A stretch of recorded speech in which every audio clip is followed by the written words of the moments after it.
नया साल 2026 की पहली सुबह और एक खूबसूरत प्रेम कहानी। यहाँ एक छोटी और प्यारी रोमांटिक कहानी है। नए साल का पहला तोहफा 1 जनवरी 2026। किरदार ईशान और समायरा। स्थान मनाली की पहाड़ियाँ। सुबह की पहली किरण 1 जनवरी 2026 की सुबह मनाली की पहाड़ियों पर बर्फ की सफ़ेद चादर बिछी थी। ईशान अपने होटल की बालकनी में खड़ा था, हाथ में कॉफ़ी का मग और आंखों में बीते साल की यादें।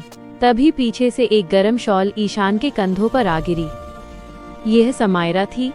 नया साल मुबारक हो मिस्टर खोए खोए से, उसने मुस्कुराते हुए कहा। ईशान ने उसे पास खींचते हुए कहा, पता है समायरा, 2025 का सबसे खूबसूरत पल वो था जब तुमने मेरा साथ निभाने का वादा किया था, और आज 2026 की इस पहली सुबह मुझे यकीन हो गया है कि ये साल और भी खास होने वाला है। बर्फ की वादियों में एक वादा।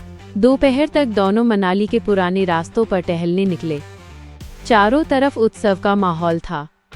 हर कोई नए साल के स्वागत में डूबा था। चलते चलते ईशान एक पुरानी लकड़ी के पुल के पास रुक गया।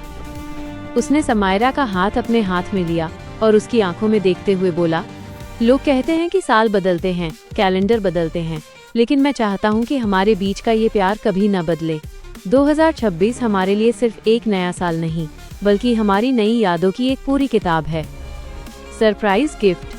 शाम होते होते आसमान गुलाबी और नीले रंगों से भर गया। ईशान समायरा को एक ऊंचे टीले पर ले गया, जहां से पूरा शहर रोशनी से जगमगा रहा था। ईशान ने अपनी जेब से एक छोटा सा डिब्बा निकाला। समायरा को लगा शायद कोई अंगूठी होगी, लेकिन जब डिब्बा खुला तो उसमें एक छोटा सा डिजिटल फोटो फ्रेम था। उसमें 2025 की उनकी सारी खूबसूरत यादें एक वीडियो की तरह चल रही थीं, और आखिरी फ्रेम पर लिखा था 2026 the year we build our home. Samaira की आंखों में खुशी के आंसू आ गए। उसने ईशान को गले लगा लिया और धीरे से उसके कान में कहा, ये दुनिया का सबसे अच्छा हैप्पी न्यू ईयर है। जैसे ही घड़ी में शाम के 6 बजे और हल्की बर्फबारी शुरू हुई, दोनों ने एक साथ ठंडी हवाओं के बीच गर्मा गर्म चाय की चुस्की ली। 2026 की शुरुआत किसी बड़े शोर शराबे से नहीं, बल्कि दो दिलों की खामोश समझ और ढेर सारे प्यार से हुई थी। साल बदल गया, तारीख बदल गई, पर उसकी मुस्कान में वही पुराना सुकून था।